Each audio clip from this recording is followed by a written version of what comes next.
O seguro para doenças graves realmente cobre doenças graves? Fica conosco e descubra. Sandro, tudo bem? Olá, Diane. Olá, você que nos assiste. Como funciona a cobertura para doenças graves dentro do seguro de vida? Diane, essa cobertura visa garantir ao segurado, na hipótese dele vir a ser diagnosticado com uma doença grave, ele recebe o capital contratado. Então ela não é vinculada a nenhum tratamento, não é nenhuma cobertura de plano de saúde, é como você disse, é no seguro de vida. Então ele simplesmente recebe, se ele for diagnosticado com uma doença grave, ele recebe o capital contratado. Tá.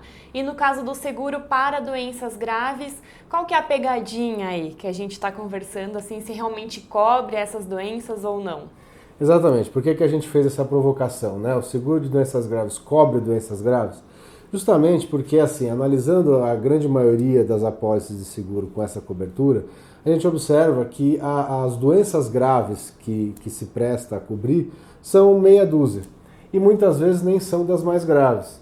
Então, assim, a grande maioria cobre infarto, AVC, câncer, transplante de órgãos, mas e além de cobrir poucas doenças, não necessariamente na sua totalidade, né? Existe uma série de restrições. Por exemplo, não é qualquer AVC que existe a cobertura. Algumas apólices restringem um AVC que leve a alguma paralisia. Então também não é qualquer transplante de órgãos que leva a caracterizar o sinistro, a cobertura, né? Então existe uma série de restrições que leva ao segurado, a pessoa que deseja contratar esse tipo de seguro, ele tem que analisar quais são as opções disponíveis no mercado, ver exatamente quais são as doenças que estão sendo cobertas, quais são os riscos excluídos, para ele avaliar se vale a pena ele pagar, né, ou contratar um seguro assim para ter aquela garantia ou não, né? O importante é ele estudar as apólices, porque inclusive varia de uma seguradora para outra.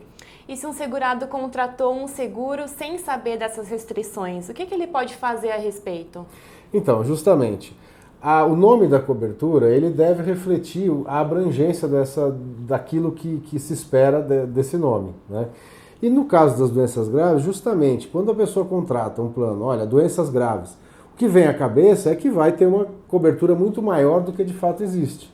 E o Código de Defesa do Consumidor, já, né, há mais de 25 anos, determina que a seguradora tem o dever de prestar todas as informações previamente à contratação do seguro, de maneira que o segurado saiba o que ele está contratando, analise se ele deseja contratar, e quando ela não cumpre essa obrigação, aquelas restrições não podem ser colocadas contra o segurado.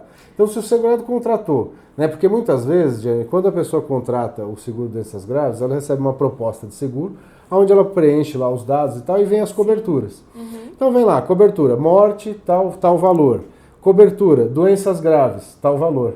E não vem nenhuma restrição específica na proposta. Vem escrito lá que você pode ver as condições gerais e tal. Mas geralmente as condições gerais, que são as condições do contrato de seguro, não são disponibilizadas previamente à contratação. Algumas vezes o segurado recebe depois o chamado manual do segurado, que é um resumo dessas condições, que às vezes nem tem todas as restrições que deveria ter, mas ele recebe depois que ele já contratou. Então já não atende ao que determina o Código de Defesa do Consumidor. Sim. Então, nessa situação, ele não sabia qual era aquela amplitude que ele estava contratando. E aí também não adianta uma explicação verbal, né? Ele teria que receber isso por escrito. Exatamente. Ele tem que ter, a seguradora tem que instrumentalizar isso de maneira a ela ter como comprovar que de fato prestou essas informações ao segurado. E se ela não cumprir isso, inclusive a própria SUSEP, que é o órgão que regulamenta as relações de seguro no Brasil, tem normativo explícito dizendo que o nome da cobertura não pode induzir o consumidor em erro no que se refere principalmente à sua amplitude. Então, diante dessa situação, se o segurado contratou, acreditando que estava contratando uma coisa muito mais ampla do que ele estava contratando, e ele vier a ter uma doença grave, que ele achava que tinha cobertura pela gravidade, porque vai no senso comum, o que é doença grave? Né? Se a seguradora não prestou a informação devida, deve-se interpretar que é o que normalmente se imagina. É passível à interpretação. Exatamente, fica um critério um pouco mais subjetivo, porque né, doença grave para um pode não ser para outro, mas se tem mais ou menos uma média do que é uma doença grave, uma doença degenerativa, por exemplo, que leve à paralisia de neurológica grave. Ela é grave e muitas vezes não está coberta dentre as doenças que a seguradora coloca.